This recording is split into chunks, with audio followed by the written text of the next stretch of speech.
நண்பர்களுக்கு வணக்கம்.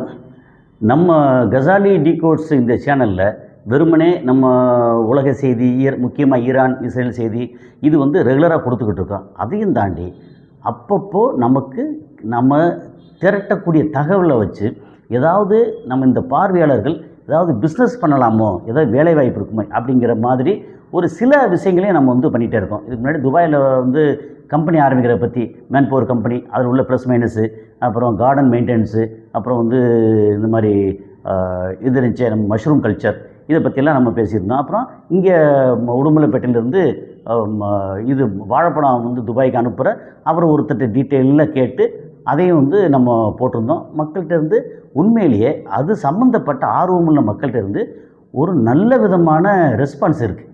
ஆமாம், ஏன்னா மேபி அதோட வியூஸ் கம்மியாக இருக்கலாம். ஏன்னா இது ஜெனரல் நியூஸ் கிடையாது, இது ஆர்வம் உள்ளவங்களுக்கான செய்தி. ஸோ இப்போது நம்ம இந்த இதில் காணொலியில் புதுசாக ஒன்று என்ன செய்ய போகிறோம்னா, ஒரு சின்ன அளவில் ஒரு ரெடிமேட் ஷாப் அது வைக்கிறதுக்கு என்னென்ன தேவை, என்ன செலவாகும், என்ன வரும், என்ன ரிஸ்க், இதை பற்றி நம்ம பேச போகிறோம். நான் கசாலி டீகோட்ஸ். இது சினிமா, உள்ளூர் அரசியல், உலக செய்திகள், சமுதாய கருத்துக்கள் அனைத்தையும் விருப்பு இல்லாமல், சார்பு இல்லாமல் தரவுகளோடு கொடுக்கக்கூடிய ஒரு சேனல். உங்கள் ஆதரவு லைக் பண்ணி கிளிக் செய்து சப்ஸ்கிரைப் செய்து நண்பர்களுக்கு பகிர்ந்து ஆதரவு தாருங்கள். நன்றி. இப்போ ஒரு ரெடிமேட் ஷாப்பு. இப்போ ரெடிமேட் ஷாப்பு நான் இந்த டீட்டெயில் கனெக்ட் பண்ணது எப்படின்னா, இங்கே விருதுநகர், சிவகாசி, சாத்தூர் இந்த ஏரியாவில் அங்கே கடை வச்சு சக்ஸஸ்ஃபுல்லாக நடத்திட்டுருக்க ஒருத்தர்கிட்ட நான் கம்ப்ளீட்டாக என்னென்னங்கிற கம்ப்ளீட்டாக டீட்டெயில் கேட்டேன். அவர் அவரோட எக்ஸ்பீரியன்ஸில் சொன்ன டேட்டாஸை வச்சு நான் இங்கே டீட்டெயில் கொடுத்துருக்கேன். நம்பர் 1, இது ரெடிமேட் ஷாப்.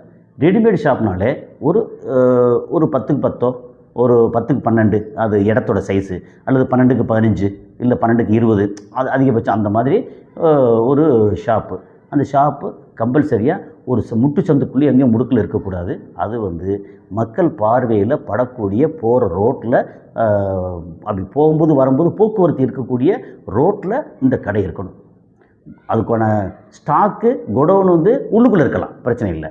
ஆனால் மக்கள் தேடி வாங்கணும்னா அவங்களுக்கு அந்த பார்வையில் இருக்கக்கூடிய அந்த ரோட்டில், மெயின் ரோட்டோ அது அல்லது ஒரு துணை ரோடோ, அதில் சாலையோ அதில் இருக்கலாம். ஆனால் மக்கள் பார்வையில் ஈஸியாக போய் வாங்கக்கூடிய மாதிரி இருக்கணும். ப்ளஸ் ரொம்ப சின்ன குறுகலான தெருவாக இருந்தால் பைக்கோ, காரோ, ஆட்டோவோ நிறுத்தினா மற்றவங்க ஆர்ன் அடிச்சுக்கிட்டு ரொம்ப போக்குவரத்துக்கு பிரச்சனை அப்படின்னா கடை நடத்த முடியாது. அப்போது கடை இருக்கிற இடத்துல ரோடு ஓரளவாவது விஸ்தீர்ணம் இருக்கணும். இதெல்லாம் அடிப்படை. ஓகே, நம்ம கடைக்கான இடத்தை செலக்ட் பண்ணுறதுக்கு அடிப்படை. கடையோட சைஸ் என்ன இருக்கலாம், 10க்கு 10 போதும். அதில் ரேக்கெல்லாம் அடுக்கி ஒரே ஒரு சின்னதாக ஒரு டேபிள், அப்புறம் கல்லாப்பெட்டி மாதிரி நமக்கு காசை வாங்கி போட்டு எல்லாம் பண்ணுறதுக்கு அது ஒரு சின்ன இடம். ஏன்னா ஓனரோ அல்லது ஓனர் சம்மந்தப்பட்டவங்க ஒருத்தர் அங்கே இருக்கணும், மேனேஜரோ அங்கே இருக்கணும். மற்றதெல்லாம் இந்த மாதிரி நின்று துணியில் எடுத்து போட்டு பார்க்குறதுக்கு. ஸோ இது பேசிக்கு. இதை என்னென்ன மாதிரி பண்ணலாம் அப்படின்னா, ஒரு 10க்கு 10, 10க்கு 12 இந்த கடையில் குழந்தைகளுக்கு, ஆண்களுக்கு, பெண்களுக்கு, அப்புறம் ஜெனரல் அப்படின்னு பண்ணவே முடியாது. ஒன்று பண்ணால் குழந்தைகளுக்குங்கிறது எக்ஸ்க்ளூசிவாக குழந்தைகள் இருக்க சாஃப்டாக இருக்கிற ஷூவிலேருந்து, அந்த ட்ரெஸ்ஸிலேருந்து, அந்த உள்ளாடையிலேருந்து எல்லாமே குழந்தைகளுக்குள்ள கம்ப்ளீட் வெரைட்டி. அதுவே மிகப்பெரிய அளவுக்கு இப்போ வைக்க முடியும். நீங்கள் இங்கே சென்னையில் சரவணாவாக இருக்கட்டும், அல்லது போத்தீஸாக இருக்கட்டும், அல்லது சென்னை சில்க்ஸாக இருக்கட்டும், அங்கே உள்ளே போனீங்கன்னா அவங்க வச்சுருக்க வெரைட்டி பார்த்தீங்கன்னா பயங்கர வெரைட்டி. ஸோ அது எப்படின்னா கோடிக்கணக்கான ரூபா இன்வெஸ்ட் பண்ணி பண்ணுறது. நம்ம சொல்கிறது இது சின்ன டவுனில் அல்லது வளர்ந்த கிராமத்தில், அதாவது ஓரளவு மக்கள் தொகை ஒரு வீடு ஒரு 1000 வீடு இருக்குது, 800 வீடு இருக்குது, அப்புறம் மக்கள் ஓரளவு மக்கள் இருக்காங்க. அவங்களுக்கு ஆத்திர அவசியத்துக்கு நம்ம வாங்கணும், ஒரு நல்ல வெரைட்டியாக கிடைக்கும் அப்படின்னா இதை என்ன சொல்லணும்னா, குழந்தைகளுக்குன்னா எக்ஸ்க்ளூசிவாக குழந்தைகளுக்கு வைக்கணும். பெண்களுக்கு அப்படின்னா பெண்களுக்கு அவங்களுக்கு சேஃப்டியோடு என்னென்னா, ஒருவேளை பெண்களுக்கு உள்ளாடை இருக்கலாம், அப்புறம் பெட்டிக்கோட் பாவாடை இருக்கலாம், இல்லை நைட்டி இருக்கலாம். அது இல்லாமல் சாரீ, சுடிதாரு, லெகின்ஸு, டிஷர்ட்டு, அந்த மாதிரி பல வெரைட்டி. அப்படின்னா எக்ஸ்க்ளூசிவாக அங்கே ஆண்களுக்கு வேலையே இல்லை, பெண்கள் மட்டும் அப்படின்ற மாதிரி வைக்கணும். அப்படி இல்லாமல் ஆண்களுக்கு அப்படின்னா எக்ஸ்க்ளூசிவ் ஆண்களுக்கு வேண்டியதில்லை, ஆண்களுக்கு வச்சுருக்கலாம், அதோட சிறுவர்களுக்கு, குழந்தைகளுக்கு வச்சுக்க முடியும். அதே இது ஒரு 8 வயசு 10 வயசுக்கு மேலே உள்ள பொம்பளை பிள்ளைக்கான ட்ரெஸ்ஸு, காஸ்டியூம் இதில் வைக்க முடியாது. அப்போ அப்படி பிரித்து வைக்கணும். இல்லை நமக்கு வெறும் ட்ரெஸ்ஸு மட்டும் பத்தாது அப்படின்னா குழந்தைகளுக்கான ஒரு கொஞ்சம் ஐட்டமும் ப்ளஸ் வந்து ஸ்கூல் பேக்கு, அதாவது ஸ்டூடெண்ட்ஸை மட்டும் கவர் பண்ணுற மாதிரி அந்த யூனிஃபார்மு, ஸ்கூல் பேக்கு, அவங்களுக்கான ஷூ, அந்த மாதிரி சில ஐட்டங்கள்லாம் சேர்த்து வச்சு அது ஒரு கடையை வந்து வைக்க முடியும். ஸோ இதுக்கு வந்து இதுதான் இந்த பேசிக் ஐட்டம். அப்போ நம்ம என்ன கடை வைக்க போகிறோம், எந்த இடத்த நம்ம சூஸ் பண்ண போகிறோம் அப்படிங்கிறது ரொம்ப ரொம்ப முக்கியம். ஸோ இதெல்லாம் வந்து நம்ம ரெடி பண்ணிட்டோம், கடையை வந்து ரெடி பண்ணியாச்சு, கடை இடத்த பார்த்தாச்சு. அப்புறம் உள்ளே வந்து என்னென்ன பண்ண போகிறோம் அப்படிங்கிறது தான். அதுக்கு என்ன தேவைப்படும், கண்டிப்பாக கம்பல்சரி நம்ம வந்து ஜிஎஸ்டி வாங்கி ஆகணும். அதுக்கப்புறம் பேங்க்கில் கரண்ட் அக்கௌண்ட்டு வந்து பண்ணி ஆகணும். அது இல்லாமல் நம்ம வந்து அங்கே லோக்கலில் நம்ம ரெஜிஸ்ட்ரார் இருப்பாங்க, அங்கே இது வந்து ப்ரோப்ரைட்டர்ஷிப் ஃபார்மை அல்லது பார்ட்னர்ஷிப்பாக அந்த மாதிரி வந்து நம்ம லைசன்ஸ் வாங்கி ஆகணும். அதுக்கப்புறம் எப்படி பார்த்தாலும் இந்த போர்டு டிஸ்பிளே இதெல்லாம் பண்ணுறதுக்கு வந்து லோக்கலில் வந்து பெர்மிஷன் வாங்கி ஆகணும். ஸோ இது வந்து பேசிக் ஐட்டம். டாக்குமெண்ட்ஸ் என்னென்ன உண்டோ அதெல்லாம் டாக்குமெண்ட்ஸுக்கு. அதுக்கப்புறம் நம்ம வந்து எப்படி ஸ்டார்ட் பண்ண போகிறோம் அப்படின்னு அந்த பேசிக் ஏற்கனவே இதில் டீட்டெயில் சொன்னோம் இல்லையா, என்ன டைப் ஆஃப் கடை வைக்க போகிறோம். உதாரணத்துக்கு பெண்களுக்கான கடை வைக்க போகிறோம் அப்படின்னா அது என்ன சைஸ் ஒன்று, 10க்கு 10, 10க்கு 12, 15 இந்த மாதிரி ஒரு சைஸ் தேவைப்படும். இது நான் ஏன் வந்து விருதுநகர், சாத்தூர், சிவகாசி, சிறுவில்லிபுத்தூர் இந்த மாதிரி ஏரியாக்களை சொல்கிறேன். அந்த மக்கள் அங்கே நான் டீட்டெயில் எடுத்ததுனால அதை வந்து நம்ம அப்படியே இங்கே கரூர் பக்கத்தில் இருக்கிற சின்ன ஒரு டவுனு பொருத்தி பார்க்கலாம், அல்லது கோயம்புத்தூர் பக்கத்தில் இருக்க பொருத்தி பார்க்கலாம், மேட்டுப்பாளையமாக இருக்கலாம், அல்லது இந்த மாதிரி அது சின்ன சின்ன டவுன், பெரிய டவுனாக இல்லாமல் சின்ன டவுன். அந்த டவுன் அதில் என்னென்னா நமக்கு அந்த கடைக்கு அட்வான்ஸ் என்ன கொடுக்க வேண்டியிருக்கும், அந்த கடைக்கு மினிமம் வந்து ஒரு 2.5 லட்ச ரூபாலேருந்து 3 லட்ச ரூபா அட்வான்ஸ் கொடுக்க வேண்டியிருக்கும். ஸோ அது வந்து ரொம்ப ரொம்ப முக்கியம் அந்த அட்வான்ஸ். அப்புறம் என்ன வாடகை கொடுக்க வேண்டியிருக்கும் அப்படின்னா அதெல்லாம் வந்து நமக்கு டீட்டெயில் தேவைப்படுது.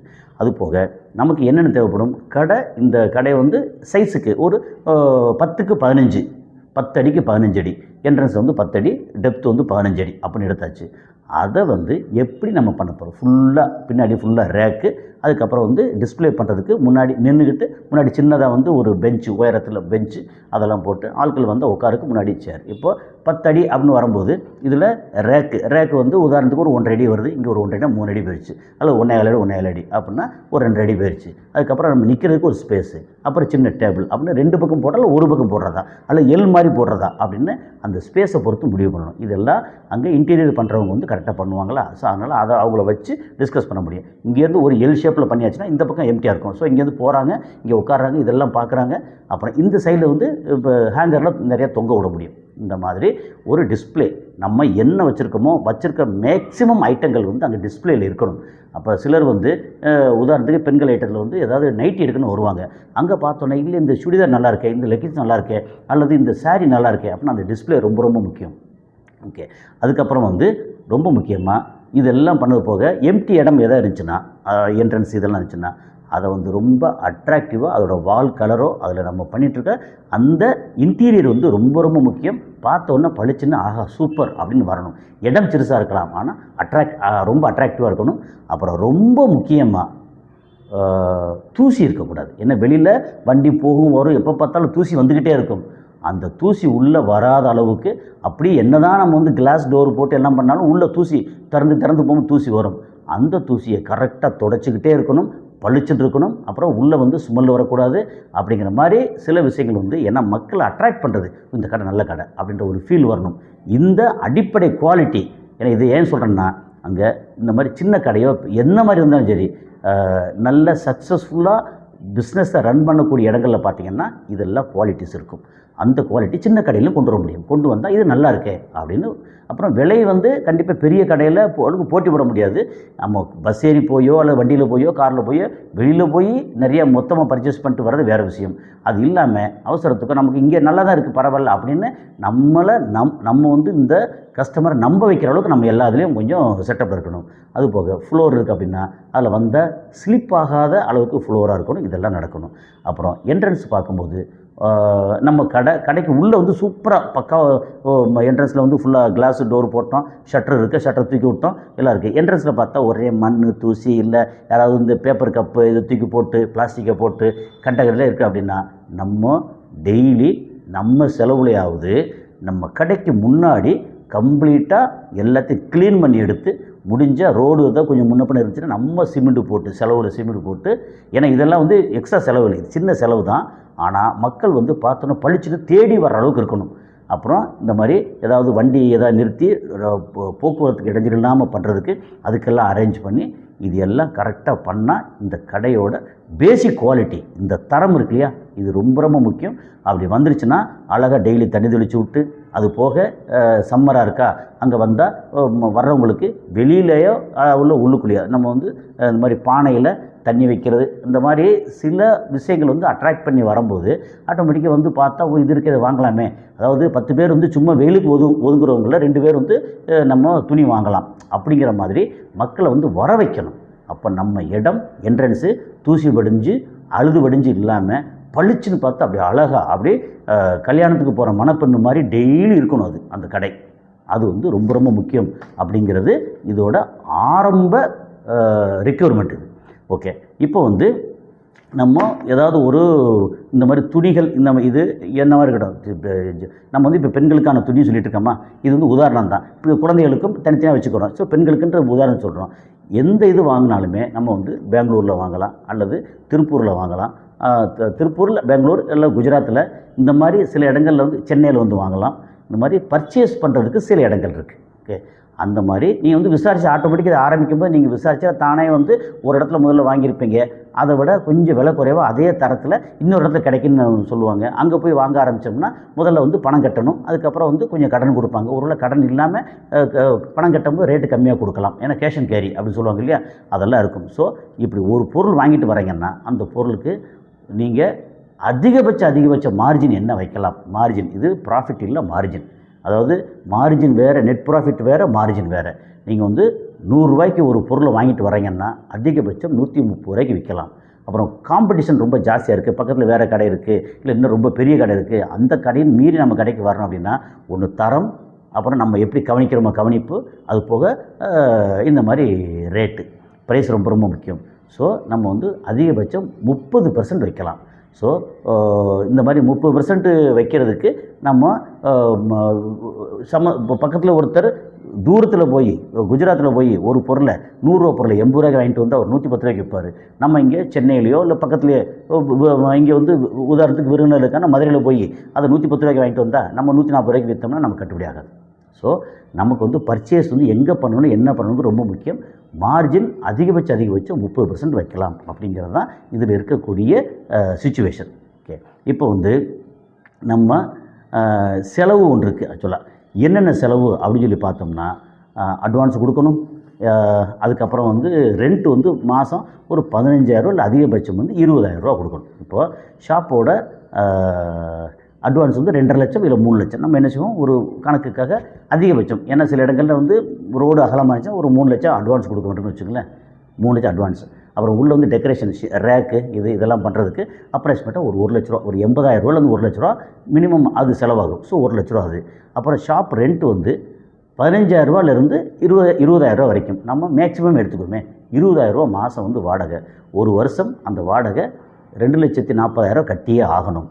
அது போக ஸ்டாஃபு 3 பேர், அதிகபட்சம் 4 பேர் இருக்கணும் ஸ்டாஃபு. அப்போது ஒரு ஆளுக்கு வந்து ஆவரேஜாக 15,000 ரூபா சம்பளம் அப்படின்னா, ஒன்று 45,000 ரூபா 3 பேர் இருந்தால், 4 பேர் இருந்தால் 60,000 ரூபாய். ஏன்னா 4 பேர் ஏன்னா இந்த இடத்துல வந்து அவங்க வந்தாங்கன்னா ஆட்கள் வர வர ஜாஸ்தி. முதல்ல வந்து 2 பேர் வச்சுருக்கோம், அப்புறம் 3 பேர் வச்சுருக்கோம், இல்லை 4 பேர். நம்ம 4 பேருக்கு கணக்கு வச்சோம்னா மாதம் வந்து 60,000 ரூபா. ஒரு வருஷம் முடியும் போது அவங்களுக்கு மொத்த சம்பளம் கொடுத்துருக்கிறது 7,20,000 ரூபா நம்ம வந்து சம்பளமாக கொடுத்துருக்கணும். அது போக இதெல்லாம் பண்ணிட்டோம். ஸ்டாக் வேணுமே, ஸ்டாக் எவ்வளோ வாங்குவோம், ஒரு 5 லட்ச ரூபாய்க்கு வாங்குகிறோமா, 7 லட்ச ரூபா வாங்குகிறோமா, மேக்ஸிமம் ஸ்டாக்கு. இப்போ ஏதோ சில ஐட்டங்கள் விற்கிது, அதை வந்து வாங்கி ஸ்டாக் வைக்கணும். அப்போது ஸ்டாக் வைக்கிறது உள்ளுக்குள்ளேயே வந்து ஒரு மாதிரி இடத்துல வைக்கலாம், அல்லது வேறு சின்னதாக வந்து ஒரு 2,000, 3,000, 4,000 ரூபா அந்த மாதிரி இடங்களில் கோடவுன் மாதிரி சின்னதாக, ஒரு சின்ன கோடவுன், சின்ன இடத்துல அங்கே வச்சுருக்க முடியும். ஸோ மொத்த ஸ்டாக்கு மினிமம் நம்ம கையில் எப்போவுமே இருக்க வேண்டியது வந்து 10 லட்ச ரூபா. அப்போ இனிஷியல் இன்வெஸ்ட்மெண்ட் வந்து 10 லட்ச ரூபா வந்து இன்வெஸ்ட் பண்ணி ஸ்டாக் வந்து வாங்கி வைக்கணும். அதில் எல்லா வெரைட்டியும் அப்படியே வாங்கி வைக்கணும். அது போக இது எல்லாத்துக்கும் இந்த அமௌண்ட் கொடுத்துருக்கோம் இல்லையா, நம்ம அட்வான்ஸ் கொடுத்துருக்கோம், ஸ்டாக்குக்கு 10 லட்சம் கொடுக்குறோம், இவங்களுக்கு சம்பளம் அது, அப்புறம் இன்டீரியருக்கு 1 லட்ச ரூபா அப்படின்னு எல்லாம் பண்ணால் இது ஆவரேஜாக போட்டு இதுக்கு வந்து 1% இன்ட்ரெஸ்ட்டு. ஏன்னா நம்ம பேங்க்கில் வாங்குகிறோம் அல்லது வெளியில் வெளியில் வந்து 2%, 3% வாங்க, அப்படி வட்டிக்கு வாங்கி பண்ணால் ஒரு தொழில் பண்ண முடியாது. ஸோ பேங்க் இன்ட்ரெஸ்ட்டு நம்ம போட்டால் 1%. அதுக்கு அந்த வருஷம் முடியும் போது நம்ம 2 லட்ச ரூபா இன்ட்ரெஸ்ட் மட்டும் செலவு பண்ணுற மாதிரி இருக்கும். சரி, அது போக நம்ம டோட்டல் எக்ஸ்பென்ஸ் வந்து இது எல்லாத்தையும் நம்ம கணக்கு பண்ணோம்னா இது ஒரு 10 லட்சம், அது ஒரு சம்பளம் ஒரு 7,4 லட்சம், அதுக்கப்புறம் இன்டீரியர் ஒரு லட்சம், அதுக்கப்புறம் வந்து ரெண்ட்டு வந்து ஒரு 2.5 லட்சம் அப்படின்னு இந்த அட்வான்ஸு இதெல்லாம் மொத்தம் கணக்கு பண்ணால் அந்த ஒரு வருஷம் முடிவில், உதாரணத்துக்கு ஜனவரியில் ஆரம்பிக்கிறோம், டிசம்பரில் முடிக்கிறோம் அப்படின்னா ஒரு வருஷம் முடிவில் நம்ம கையை விட்டு கிட்டத்தட்ட 25 லட்ச ரூபா போயிருக்கும். ஓகே, அதில் நமக்கு ரிட்டர்ன் திரும்பி வர்றதுங்கிறது என்ன வரும்? அந்த அட்வான்ஸ் வந்து 3 லட்சம் கொடுத்தோம் இல்லையா, அது மட்டும் ரிட்டர்ன் திரும்பி வரலாம். அப்போ அதை கழிச்சா கூட 22 லட்ச ரூபா செலவாயிருச்சு. இதில் என்னென்னா சில இல்லை ரெஃப்ரெஷ்மெண்ட்டு அது இதுன்னு சொல்லி எல்லாம் செலவு இருக்கும். ஓகே, நான் வரவங்களுக்கு டீ காஃபி கொடுப்போம், சில நேரம் டீ கொடுப்போம், அப்புறம் தண்ணி வாங்கி வைப்போம், இது வந்து சின்ன சின்ன செலவு இருக்குது. அப்புறம் ஃபோனு இது, அதுக்கப்புறம் வந்து வருஷம் முடியும் போது அக்கௌண்ட்ஸ் இதெல்லாம் சப்மிட் பண்ணி பண்ணுறது அப்படின்னு அது ஒரு எக்ஸ்ட்ரா செலவு இதெல்லாம் இருக்கும். என்னென்னா இப்போது 2 லட்ச ரூபா நமக்கு வந்து மாதம் தேவைப்படுது. ஓகே, ஏன்னா இது நமக்கு இது ஆவரேஜாக இது பார்த்தோம்னா 2 லட்ச ரூபா மாதம் 2 லட்ச ரூபா தேவைப்படுது. இந்த ரெண்டலு இவங்க சம்பளம் அப்படின்னு இப்போ 24 லட்ச ரூபா நம்ம கணக்கு பண்ணோம்னா ஒரு வருஷத்துக்கு மாதத்துக்கு 2 லட்ச ரூபா. அது போக நம்ம இவ்வளோ தூரம் இன்வெஸ்ட் பண்ணி பண்ணுறோம் இல்லையா, நமக்கு என்ன தேவைப்படும்? குறைஞ்சபட்சம் மாதத்துக்கு ஒரு 50,000 ரூபா நமக்கு பெனிஃபிட் வேணும். ஓகே, அது இல்லாமல் அந்த டேக்ஸு, அப்புறம் சில ஐட்டங்கள் வந்து டேமேஜ் ஆகிருக்கும், அப்புறம் வந்து ரெஃப்ரெஷ்மெண்ட்னு சொல்லி டீ காஃபி வாங்கி கொடுப்போம். இதெல்லாம் சேர்த்து பண்ணும்போது ஒரு நாளைக்கு நமக்கு தேவை மினிமம் 9,000 ரூபாலேருந்து 10,000 ரூபா நமக்கு லாபம் கிடைச்சா மட்டும்தான் இதை வந்து மீட் அவுட் பண்ண முடியும்.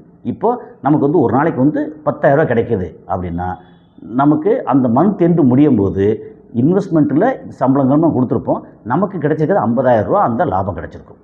ஸோ லாபத்தை இதிலே போட்டோம், 50,000 ரூபா போட்டோம். ஸோ ஒரு நாளைக்கு வந்து 10,000 ரூபா நமக்கு வந்து சேல் ஆகிருக்கணும்.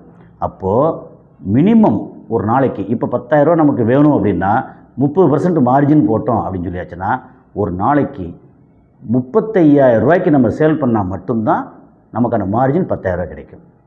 ஸோ இது வந்து ரொம்ப முக்கியமான ஒரு இடம். டெய்லி 35,000 ரூபாய்க்கு சேல் நடக்கிறோம். இல்லை நம்ம வந்து 4 பேருக்கு பதிலாக 3 பேர் போட்டிருக்கோம், இல்லை 3 பேருக்கு 2 பேர் போட்டிருக்கோம், நம்ம இதில் உட்காந்துருக்கோம்னா நம்ம ஓனராக உட்காந்துருக்கோம்னா ஓனர் வந்து சம்பளம் எடுக்காமல் இருக்க முடியாதுல்ல, ஓனருக்கும் சம்பளம் போடணும். ஸோ இந்த மாதிரி நம்ம கணக்கு பண்ணணும். எப்படி பார்த்தாலும் ஒரு 3லேருந்து 4 பேர் கம்பல்சரி தேவைப்படும்.